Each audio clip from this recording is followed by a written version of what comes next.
Oh, good morning, everybody. This morning on Methods of Invention, we are so delighted to have Jamie Bauer with us. We're in for a very thought-provoking conversation. I know it's going to be epic.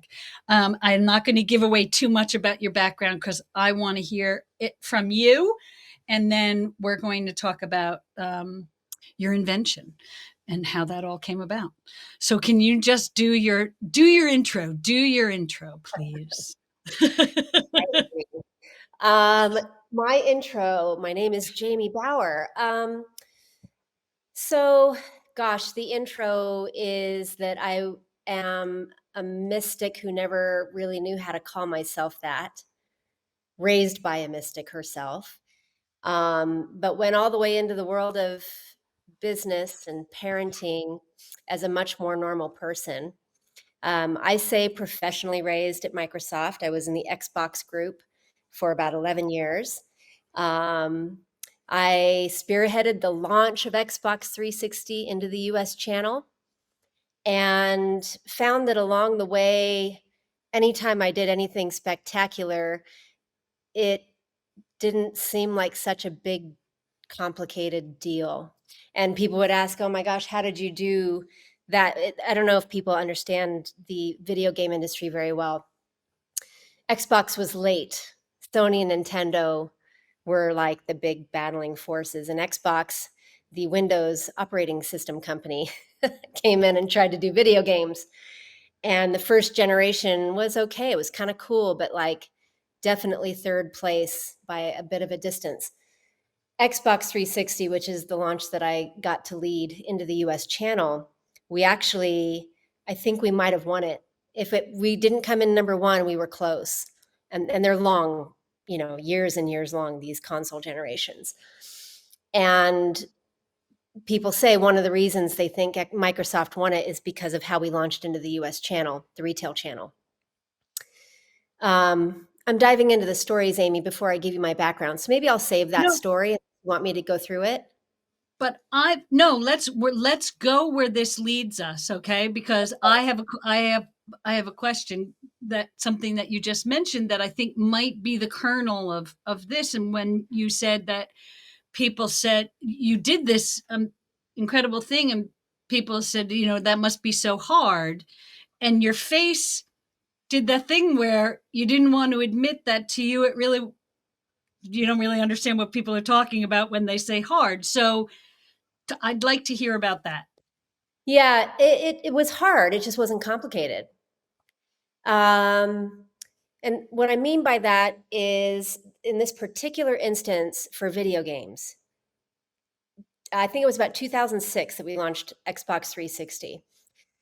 Those of you in the video game world who were playing back then will know you went into Best Buy or Walmart or Target, and you would see these huge rows of locked glass cases, and you would see this is the Sony PlayStation, two sections of games, and next to that was Nintendo, two sections, and then Xbox, two sections, and then you'd go around to the other aisle and you'd see all the consoles and the controllers, and then you'd go to maybe an end cap somewhere and find an interactive display to play a game.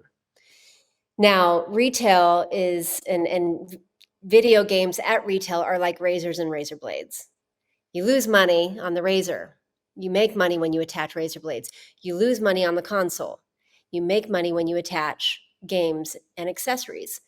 And so, knowing that that's what winning at retail meant for the retailer, I went to my boss and I said, hey, Bill, we're going to go in and pitch this new Xbox 360 thing. I think they're all doing it wrong. They're all doing video games wrong at retail.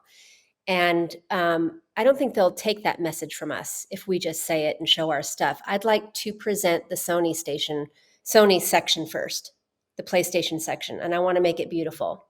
And then I want to show the Nintendo section and I want to make it beautiful. Then I'll show Xbox. He's like, what? I'm like, well, because they got to know I'm actually thinking about their business.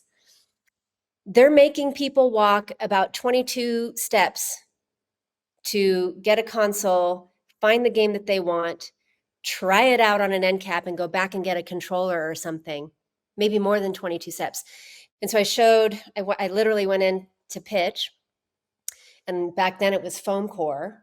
And, it's top brass in these meetings because the video game category makes so much money at retail. So top brass of the retailers are there. And I show this gorgeous Sony PlayStation section. And they're like, wait, who is this meeting with? Like looking at their notes. And I say, this is going to require 5-foot steps for you to fill a basket. So that was not complicated. That was very just common sense, which is where I'm like, I don't know, doesn't that make sense to everybody? You say it now, it's like, of course that makes sense. But back then they were just stuck in a way of thinking. And then it was hard, and they had to invest millions and millions and millions of dollars of resetting and completely changing out their glass case structure and new interactive displays. And it was a big thing. But what happened was Microsoft became the category captain of that generation. So retailers have one company to go to for things like regulations on ratings.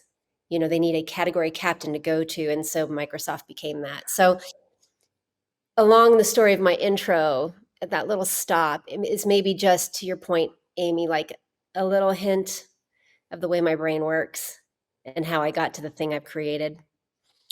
It's very obvious to me. It's all common sense, but it just doesn't exist yet. So after Microsoft, do you want me to keep going on the intro? Yeah. Yes, please. Yes, I'm totally wrapped. So It's almost like you have a special power or something, source of genius. Go ahead. um, so after 11 years there, I truly I didn't let my kids play the games that I was letting everyone else's, or I was selling to everyone else's children, and it became a bit of a conflict for me. And fast forward, I got recruited to become the CMO of a company called Gaia out here in Boulder, which is why I'm here now. And another technology platform with a subscription business model and a content play. So I know how to do that, but this is like yoga and meditation and great films and documentaries, a lot of original programming. And I moved family of 5 and a dog to Boulder to give that a shot. And it was in a 90-degree turn in a lot of ways, even though I thought it would be just so similar. And so I was a CMO there for about 5.5 years. And their challenge was they hit a ceiling of about 40,000 paying subscribers, which is a really weird common number for subscription video on demand companies, SVODs. They hit 30 or 40 or 50,000 and they can't grow more. Huh. And so that's why they took a flyer on this Xbox girl. And same thing happened. I came in and I'm like, well, that's weird. Why are we doing it this way? That doesn't make sense. And they had just been marketing the Transformation Network with these great films and documentaries through paid media and just finding these tiny bits of growth here and there. And the common sense to me was like, what is transformation anyway? What does that even mean? And so if you're just doing that in an ad, how does anybody get their head around that enough to decide to subscribe for $9.99 a month to Transformation? And isn't even that a little bit too big of an idea to subscribe to for $9.99 a month? Very simple, right? So let's sell yoga to yogis. Let's break up what we have in our 8,000 title library and say, okay, well, we got a lot of yoga titles. That's a totally different targeted marketing strategy now. Let's just go there. They don't need to buy the 7,500 other titles we have, but they want these 500. Yes, it's the same membership. It gets you access to everything. So again, not complicated. And as soon as that started happening and we started really understanding we've got these niche audiences, let's just take the library and appropriately market to audiences. Our growth not only grew sort of in gross acquisition, it grew in net growth. So fewer people were canceling because we were more appropriately aligning expectations. And this is what we've got. Would you like it?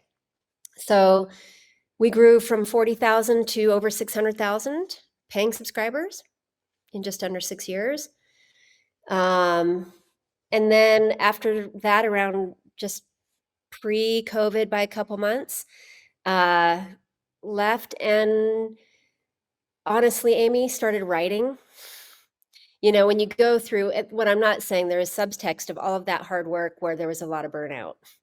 I'd been in the hospital 4 times in a row, sequentially in a year, or January, 4 years in a row. And so, you know, a lot of introspection and writing. And one of the things I wrote, and when I say I write pieces, I don't publish them, so they just sit here on my computer. But I did write a piece, and it's called When Your Career Breaks Your Heart, which is so melodramatic, but that's where I was at the moment. And it was realizing that another word for marketing is manipulating.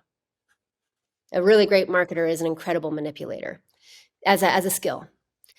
And that was a bit of my heartbreak, my own heartbreak at Xbox, right? Like, I got the Sandy Hook news alert on my computer during a Mm, meeting, and I had a panic attack that if I opened it, I would read that the mm, shooter was influenced by something I had mm, brought to market. mm. So, you know, there's enough like kind of come to Jesus that happens in someone's career. And that was my moment when your career breaks your heart. And the other one was, you know, gosh, I've been plowing a gazillion dollars into these social media networks, paid ads, and it marketing around what, 17, 18, 16, 17, 18, just became like a stock market exercise. You know, if you could manage the inputs and see what the outputs were, it became an algorithm, which is really akin to where we are and what you guys are thinking a lot about with Web3 and AI. And it's just now an artificial loop of intelligence that's dictating marketing. And on one hand, that's spectacular because the efficiencies are enormous. On the other hand, as a storyteller, creative marketer, it was heartbreaking. Like the creative went away. And what you get to next is like commodity marketing and get the deal out there at the right time. And if you discount it here and capture a lead there, and then you nurture the lead with a sequence that looks like this, you can convert them. And it became just all science. And, you know, again, I was in a very melodramatic time and I was like, that fucking sucks. The art isn't relevant. And about then is when I met Chris Kincaid. And, you know, it was like, you know, really great marketing is not just because it produces KPIs. Really great marketing resonates with humans. Really great marketing is felt. It's not just, well, that makes sense. Seems like a great product at a good price at the right time. Great, great mental exercise to sell a product. And then there are those moments when we're moved. And if you're moved, and I don't mean now this is where like moved versus manipulated. And I've done both. Um, Manipulated is, Amy, I know what you care about, so this is what I'm going to talk about. I know you like T-ball. I know you've got a sense of humor. I know your son went to CSU. And I'm just going to talk about the Rams football and whatever. Okay, fine, fine. But if I'm only in this relationship playing back to you what I think you want to hear, you're never really going to feel me. It might feel good to you because you're met in some way, but you're not feeling me. So our relationship won't go that deep. It's also narcissistic, right? The manipulation, right? You are you you know exactly what things to punch in order to evoke a response, a positive response. So That's I've given over all autonomy, right? yeah. And then I will just become less and less and less because I will forget that I was more than just someone whose kid went to CSU, who knows T-ball and Yeah. has a sense of humor, right? Because you're in charge. Well, I suppose that is actually really true. And the power trip then lies on the side of the marketer. The devastating thing there is we will never have a real relationship. I won't know more of you.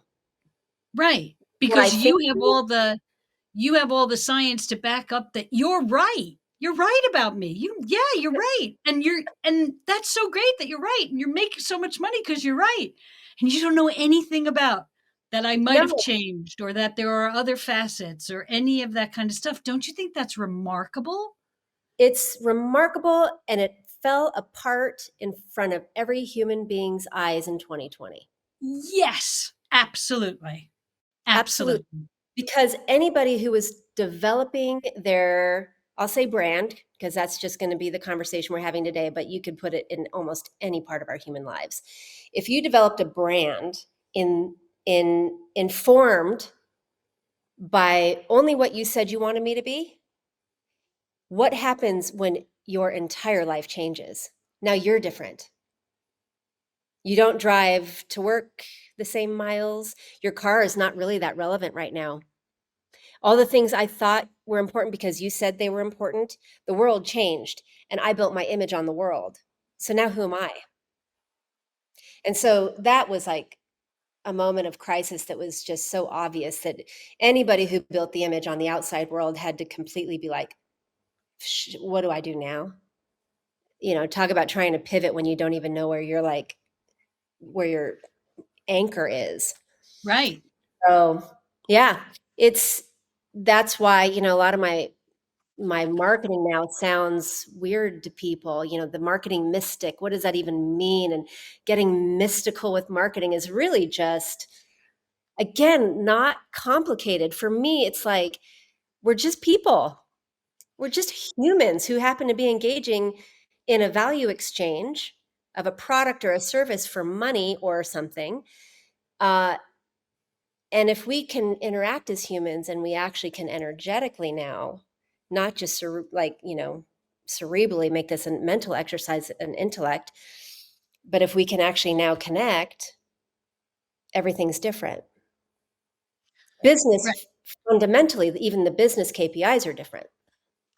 Yes, but there has to be a there there. And so what I was so fascinated about when I was listening to the podcast and the TED Talk, and I was like, I'm not going to stop till I figure out what it is because there's a it here, and it's your stillness. There's a stillness about you. That entire TED Talk, you maybe took put your hair out of your face 3 times, and the rest of the time you were completely still. And there is something so comforting about Mm, stillness.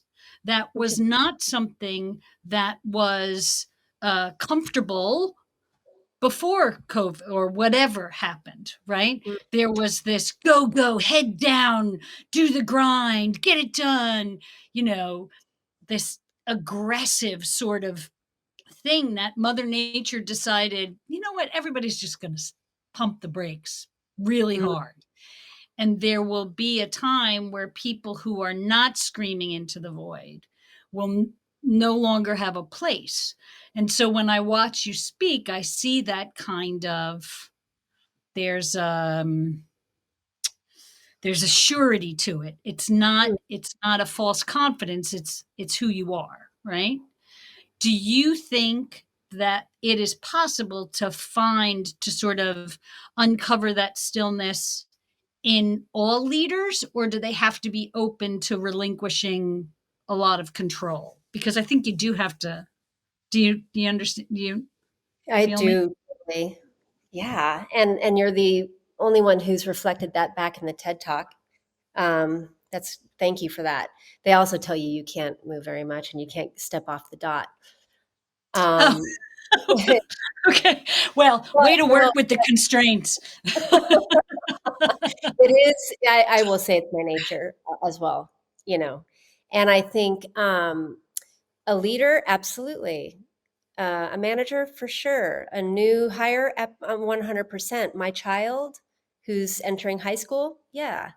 It's when you when you know who you are, there is not a need to grasp onto something, to maybe deflect. I mean, there's a lot of unsurety, which I guess shows up as fear when you just, and when you are in fear and now you need to protect, your alerts have to be on everywhere.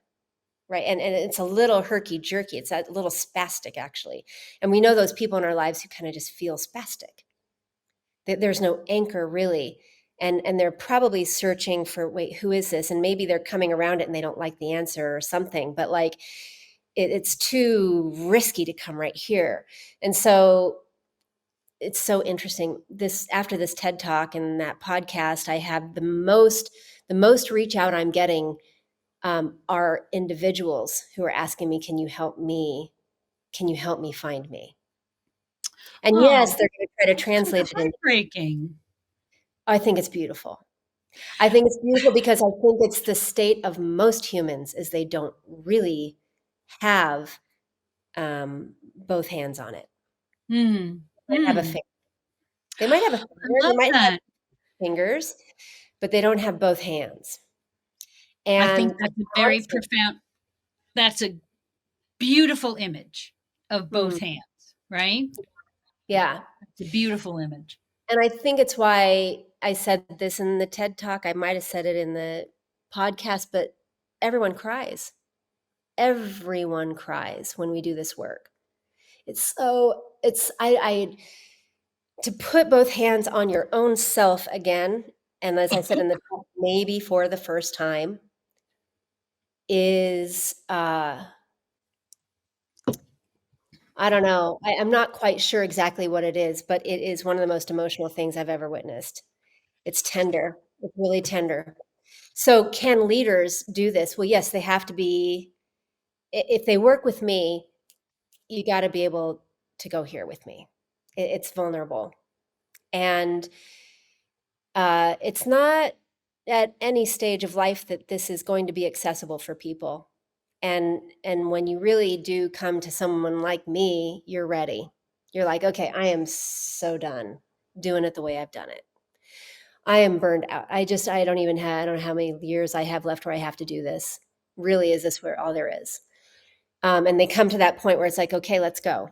And then we got to go deep. And anybody, Amy, anybody. And a leader, to your point, I think the reason you asked the question, the way you asked it is, can they, because they're already holding so much mission critical ways of being, if they stop doing things the way they're doing them, what's going to happen? Does the house fall? And it's high risk maybe in their minds as a leader to be able to do this. And I say, and actually Chris has been witness of this a little bit, I should have a disclaimer on my work. If you work with me to do this resonance design stuff to come back in, be ready for things to fall apart. And the only thing I can say that is positive that will maybe give you solace is they are the wrong things that you're holding on to. And it has, in my work, been an executive team. It has been marriage. It has been a place of location, big, big, big life things. But on the other side of them, they always come back and they're like,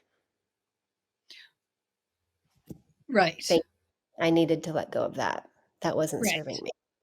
me. It's quite similar to the work that I do with Ari with his method of invention, which is that to change a business, you have to stop and look at what Mm. you're doing, right? And you want to become, I was just talking to Chris about this. Do you want to become a creator? You have to, you want your word out there. You have to stop and you have to tell me who you are. We have to talk about how you sound, what's important to you, all these sort of essential things, because anything that you layer on top of that that is not true is ultimately just going to be a big huge pile of poo that will not resonate with you or anybody else, right? and Exactly. and I think it's like you said, it seems so simple, Yeah. but we are bombarded with solutions to our problems that are entirely external. Yeah. This platform will save your life. This Mm. new thing that just came out, I went to a conference in Orlando. It's just going to change everything about our business. We're going to install it. It's going to be $7 million, but everything's going to be, the solution is not outside, is not an external solution. The solution is in here, and going in here is scary, right? Going in there is scary. Right. And yet And maybe it's like, gosh, what the heck is the meaning of life anyway? Maybe that's it. Maybe that's it. You have how many decades to do this? I don't know. I have more than 5, I know that, but I don't know how much more than 5. Um, how long am I gonna avoid this? Right, it's very funny you brought that up because I've never had kind of that Woody Allen sort of terrified of death kind of thing, that angst-ridden Manhattan thing, and the other day, I'm gonna be 61 next week, and I was like, "Oh my god, I gotta get going." And I was like, Where?" Like, I I don't "You've got 20 more years of you better," and I was like, "I don't," and I thought, "Oh, what a silly thing to say," and then I just went on with my day, planting my garden or whatever, but I thought, there are people in the world is divided into very different kinds of people who would have had that aha moment and freaked out, and people who would have had that aha moment and laughed and moved on with their day, right? And you have to spend your day with people who have that aha moment and are freaking out, right? It is, yeah, and maybe just to bring it back to, like, the leader, um, talk about somebody who thinks they need to exist in the image of, you know, shareholders, the board, well, your employees, you know, and then, of course, your family and everything else, but at least professionally, you are serving who these really important constituents say they want you to be. And so if Yes. you were gosh, if I were to be me, really what would happen? And this is where, in the talk, my first example of a resonant brand is the one that probably most people use, Yvon Chouinard's company, Patagonia. And I think it's why he's so vocal about saying, "I never wanted to be a businessman. Are you kidding? It's awful." The reason he'll never go public and never have, like, shareholders is because he will never want to make a decision that is not true to who he is because, you know, and when you have that courage, and of course he has to be excellent in all ways to build a company like Patagonia. It's not just courage to be who he is, but it is the difference maker, and it's why, I don't know, everyone who cares about the environment and the outdoors wants to work for Patagonia, who would take a big old pay cut to do so because you can go surfing, at lunch. Um, and But don't you think those constraints, and I look at it as a constraint, like knowing who you are, right? Like saying, I am not the embodiment of everyone's opinion of me. This is sort of who I am. So it's kind of finite in a way. Don't you think that enables leaders to make better decisions because it's so obvious what isn't good for them? Like Patagonia, for example. 100%. Yeah. Yes. And again, I realize this is not a comment to make in a vacuum. There is so much more that needs to happen to create a great business, right? And make it successful. But let's start with the leader and the visionary and say, if you are not anchored in this, you will go through what every company does, which is the hardships of having the wrong shareholders, the wrong board, the wrong employees, the wrong partners. You will.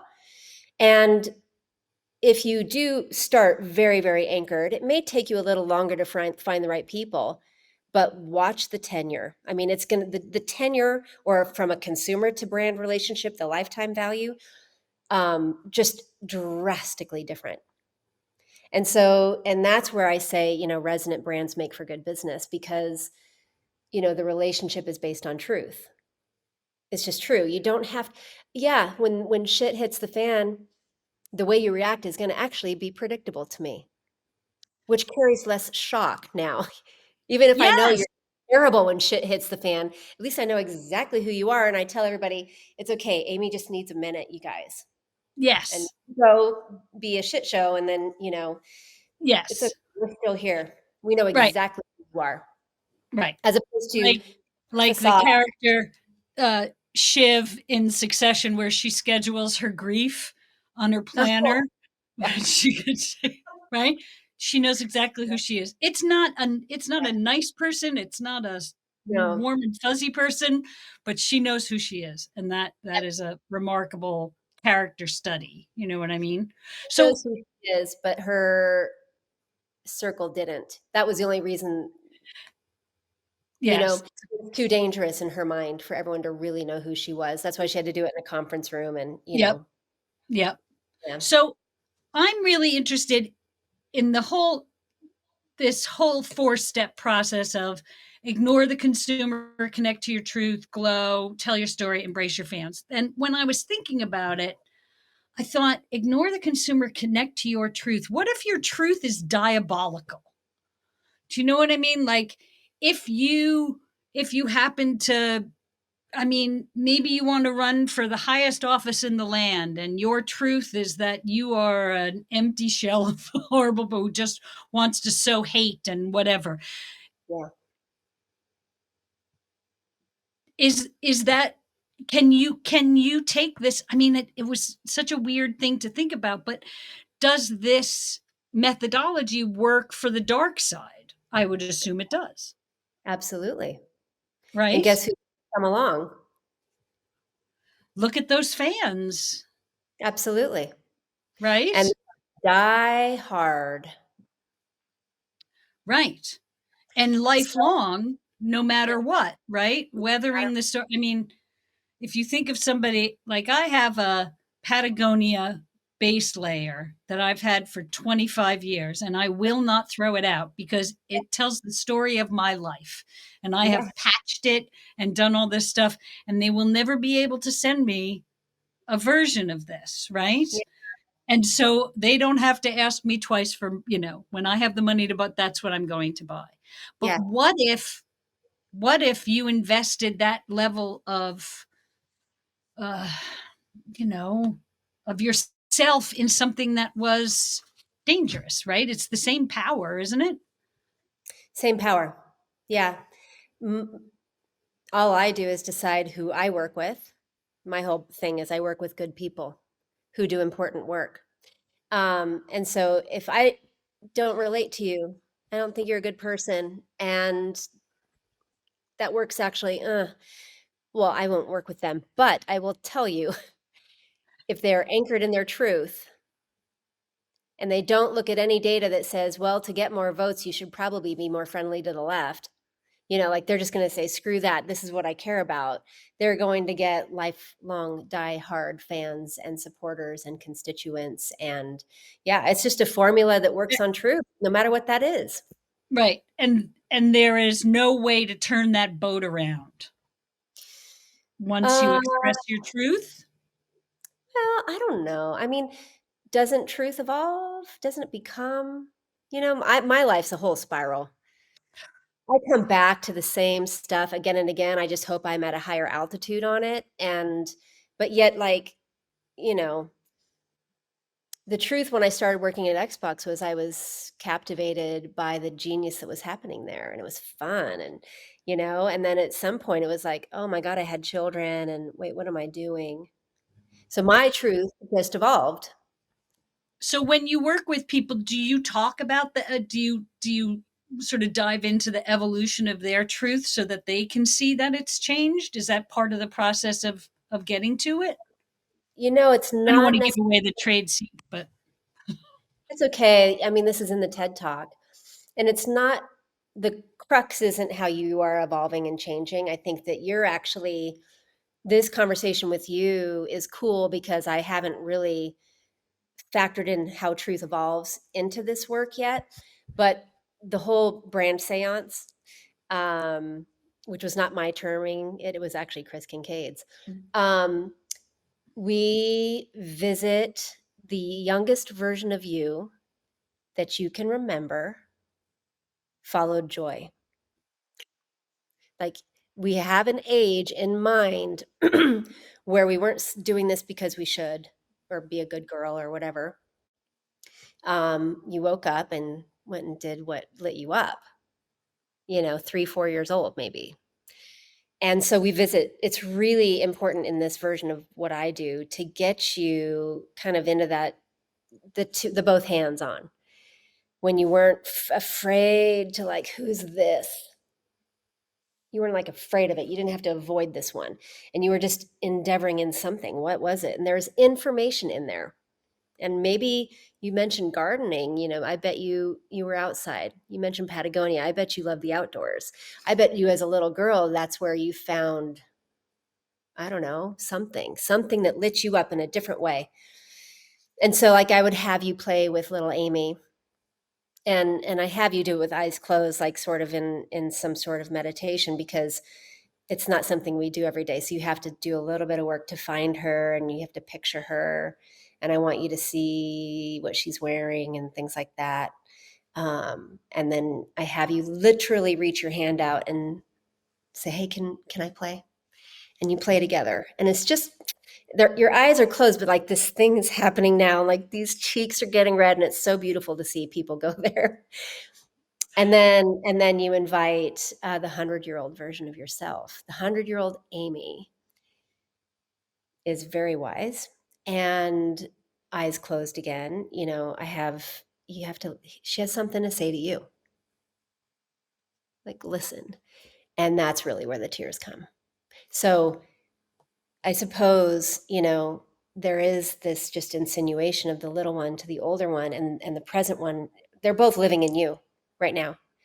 You are the articulation of both of them, but it is this spiral of experience and becoming. And your truth went probably from a version of the same story, which was, I don't know, connection to something where you got inspiration that wasn't just so obvious, to maybe a reminder that, hey girl, you have only a few decades left. What are you doing? And your answer was, I'm doing just fine. I'm gardening. I don't know, but like, Right, right. No, it's yeah. such a wonderful exercise. Such a wonderful exercise that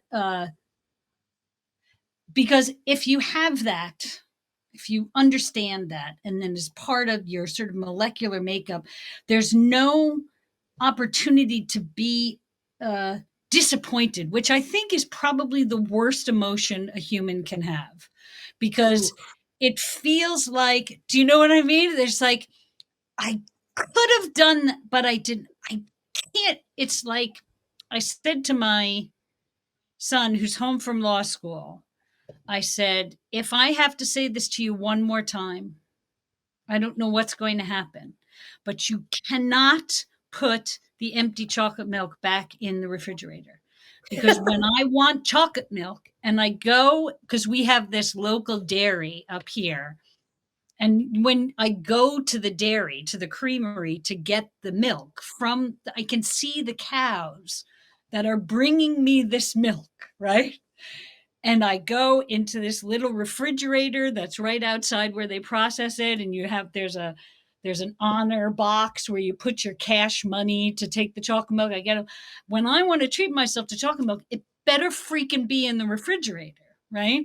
And there is no more disappointing feeling, because there's nothing I can do about it except get in the car and go get chocolate milk, right? And that's my problem with disappointment, is there's nothing you can do. It just sits there as a mm, disappointment, right? yeah. So do you know what I mean? Oh, I mean, you said the word, and I just Right. like completely embodied it. So It's sad. It if hurts. you are living in your truth, disappointment is not your companion every day. You're not setting these expectations that people aren't living up to. You're not setting expectations for yourself that maybe you're just being who you are, so you don't have to feel that. What a wonderful, Yeah, side effect to I being think truthful.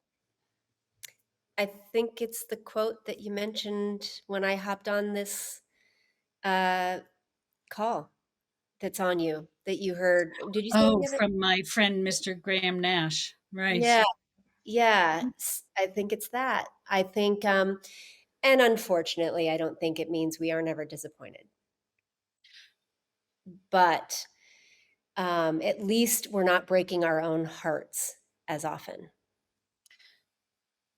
And Ma- I think, especially for someone trying to run a sort of a resonant business. When I started out in the 80s as a fashion editor in New York City, And people, and I'd say it has to be something about something other than that, other than business. And people would always say, no, it's only just business. It's Mm, always about business. It's never about anything else. You know, it wasn't about art. It wasn't about creativity. It was just business. And that broke my heart, right? mm. Because I wanted it to be more than just, you know, bad behavior and, you know, fun parties, right? But, but Yeah.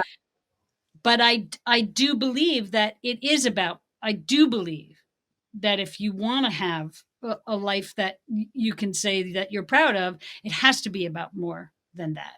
It has to be more about than profit, because or whatever the business thing would, you know, equate to, Yeah. it has to Yeah. mean something more. It has to. We've all tried this thing again and again and again and again and again. Uh, well, the end goal of business is money. Fine, I have no problem with that. Money's not the end goal of it all. And we keep thinking it is. And the more we pursue it, even when we get it, it's just never the answer. And you look So all around, no one is living it where it's like, "Oh my god, all this money and now, oh my, I'm enlightened, I'm happy, I'm completely at peace." It's just not true. Just doesn't yes, work. How many times right. do we need to, So like, realize it's not the answer? have you heard this great story that's been making the rounds about Kurt Vonnegut and Joseph Heller? I Mm-mm. just love this. I was telling it to a client the other day, and so Vonnegut and Heller are at this really bougie party at somebody's mansion on the beach in the Hamptons, right? And they're chatting, whatever. And Vonnegut says to Heller, you know, I bet you this guy, whoever the party was, some, you know, Wolf of Wall Street, I bet you he made more in the last 20 minutes than you did for all of Catch 22. And Heller was like, you know, Kurt, you're probably right. And he says, but I have something he's never going to have. And Vonnegut's like, what? And he says, enough. And I, Oh, perfect. God, I love that. Right? Uh, I just yeah, love that. That that's a centering thing. That's a real truth there. Like, yeah, define enough, right? yeah, When do yeah, you know that you have enough? yeah. He's somebody who probably has, both hands on it. It's like, Right. "Yep, I'm good." Would much rather be that person. Mhm. Then the chase, then the relentless external Yeah. chase of whatever the next thing is, right? Well, I'm a the chase, right? It's what we do. If it's a chase because you think you won't reach happiness until you find that thing, to your point, what you said earlier, out there, yeah, that's the one. That's the Right. one that's, so let's come in. And that's why I think I always say resonance design is completely upside down. It's inside out. It's not how most people do it. But So, again, it's like but common it works. sense. Right. It's It common works. sense, not Right. complicated. Right. So I was thinking, when I was thinking about resonance, I couldn't help but think about dissonance, right? And how those things are so opposite. And I was like, what? And then I started thinking about the Bud Light campaign with the transgender spokesperson. And I thought that was this wonderful example of resonance and dissonance, right? Like, there's always going to be dissonance when you make the choice That's of right. resonance, correct? Correct. You will, so how do you decide how do you decide that as a marketer? How Uh, do how do you internalize that, and then, because I think the dissonance actually helped the bottom line of the because it brought more people who resonated, right? So Absolutely. And, the mismatch relationships, those are the ones with dissonance, right? If I, here I am talking to you about the mystical, and meditation and going within, and it turns people off. I know it. I know for sure it turns people off. And for a long time, I would avoid talking that way because I didn't want to turn people off and then that's the personal heartbreak. That's me breaking my own heart because I'm being somebody I'm not. So if I can just stay here and be like, listen, it's all energy. We're all energetic beings. And my signature, my vibrational signature, you're feeling it right now. And you either like it or you don't. You resonate with it. Literally, resonance is on the same wavelength, right? Or you're vibrating at a totally different frequency and you're missing me. And it may be such a bad miss that you don't like me, maybe detest me. It's on that spectrum. But yes, to have resonance, you're going to have dissonance. A brand who knows exactly who they are and they have the confidence to be that will be fine turning people off. They actually don't want them. We call those negative filters in growth marketing. It's really good to filter out the wrong customer because the wrong customer is so expensive for the business. If you think about Oh. customer service calls, returns, bad reputation score, low NPS. The wrong customer costs the business a lot of money. So you put in negative filters to be like, if Bud Light's Oh. truth was inclusivity, it's a really great negative filter to run that campaign. My question is, really, does Bud Light give a shit? And I think the marketing team does because I think, well, whatever. I think marketers are very open-minded and inclusive. Da, da, da. I'm generalizing. But I think most companies do those marketing stunts as stunts. Yes. And as a mother of a queer teenager, he is absolutely just beside himself with the travesty of rainbow marketing. He was like, you want to sell me all kinds of stuff, but you don't want to give me a seat at the table and you don't want to respect me as a human being. But you Absolutely. want me to come, into Walmart and get a couple of pins and has nothing to do with, seeing me as a human being. So Yeah. he sees the Yeah. We all do. fallacy of it. We all do. I'll even say, and this is a lot kind of what I tried to get to in the TED Talk. We see it. It's kind of obvious, right? But even more than seeing it, we feel it. Mm. Feel it when someone comes to us, snake oily, right? Hey, this is, and you and I, we both went to CSU, and da da da. We feel it before we think it. Actually, it's like, it doesn't feel right. And then, of course, our brains will catch up and be like, wait, Walmart wants me to come in and get a pin. There's nothing in alignment there. And then trust goes way down that relationship ever is going to be a real thing.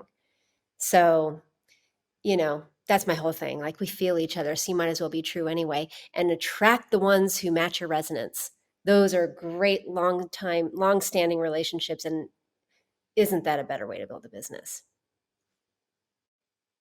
You're not paying always to fill the bucket back up, or Yes. like servicing customers who just really just want a better deal.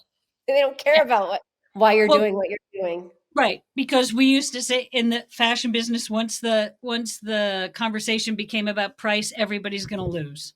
Everybody's Yeah, going to. worst. That's the death of a brand. Right. Oh, we You got might as well right. Exactly. oh, yeah. You can call it a barn sale. You can call it whatever you want. But but if we're discounting stuff, it is over. So, um well, this is such a great conversation. I hate to do like, oh, let me look at my notes. Oh, there it is. This was the one thing I really wanted to ask. I can't believe we haven't gotten to it.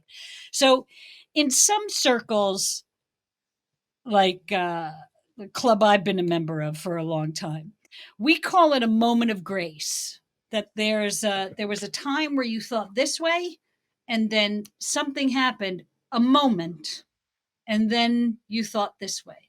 Yeah. And whenever the word invention comes up, there's like that thing. Like, do you remember the in the movie Working Girl, the scene in the elevator when the guy asks asks Sigourney Weaver, like, yeah, but when did you decide that you would go after this one particular radio? Like, how did you come up with the idea to go after whatever it wasn't? Because it wasn't her aha moment. She couldn't come up with it.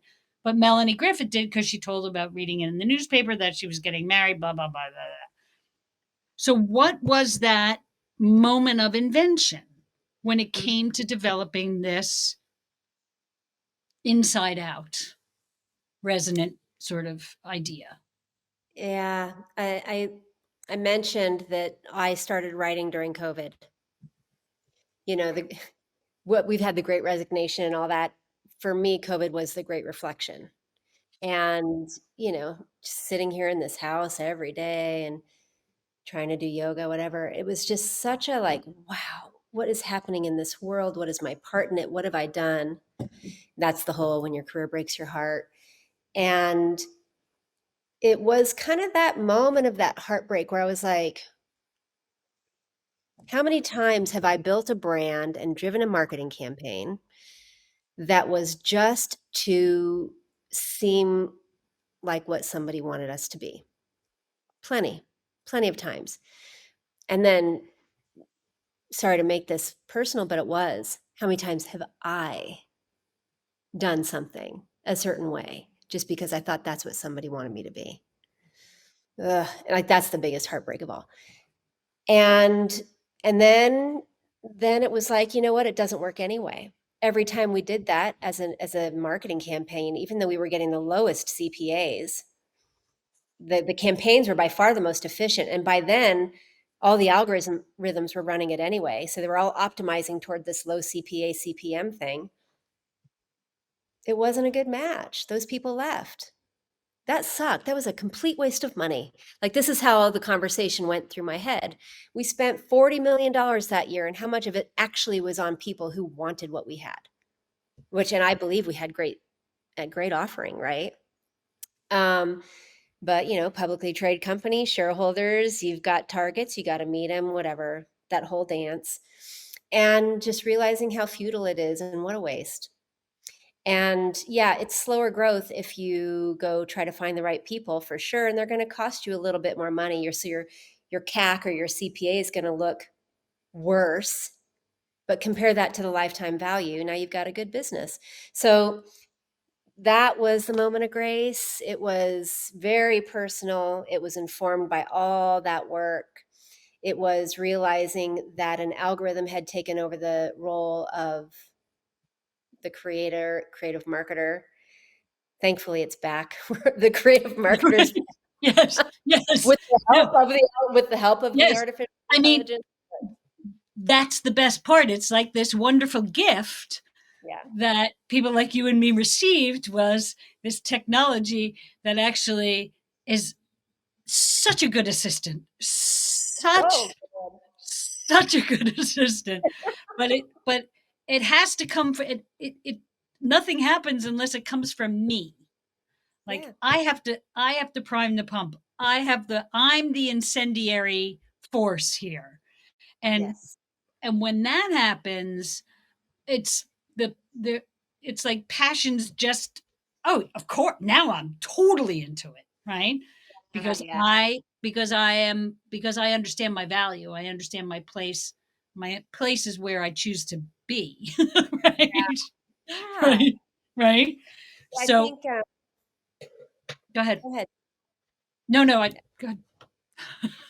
I, I think one thing I just didn't say about why things changed in my perspective when they went from a stock market for driving growth through paid media channels to actually a creative pursuit again, was actually iOS 14 and privacy measures, where consumers became human again and not just data points, right? Because privacy matters.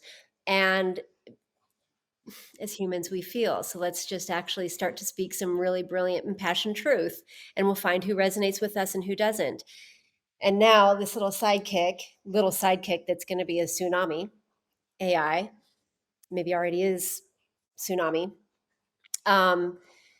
Absolutely, I think well, there's a lot of risk here. It's not gonna stay an assistant. That there's plenty we can talk about there, I think about risk and whatnot, but it won't we will always come back to this thing that you just talked about where you are the incendiary. Yes, We because just it's never going to be inspired. You and I are the only sentient, we are sentient beings who can be inspired. What yeah, giving prompts to my writing assistant, ChatGPT, it will never be, it will only give me what I ask, yeah, which just yeah. makes it very obedient to a certain extent. But I'll tell you, I was showing it to my son, my younger son, and I was like, let's ask it to give us a script for your favorite cartoon when you were a kid, Gravity Falls. But let's ask it to give us a script to Gravity Falls where Dipper, the main character, dies. So I put that in. And ChatGPT comes back and says, I will not give you a script for this because it's a children's show and the main character dies. And I said, I didn't ask your opinion. I asked you to present the script. I said, that is outside the parameters of what I can give you. Oh So boy. it made a value judgment, Mm. which is very interesting to me, right? That Yeah, there are guardrails out there and there are people who construct those guardrails, that's right? right. That's right. So I found that quite fascinating because people, oh, it's taking over the way it's taking. Well, wouldn't do that. Wouldn't do that, right? So, Well, another time, another conversation, let's talk about the consciousness of the coders.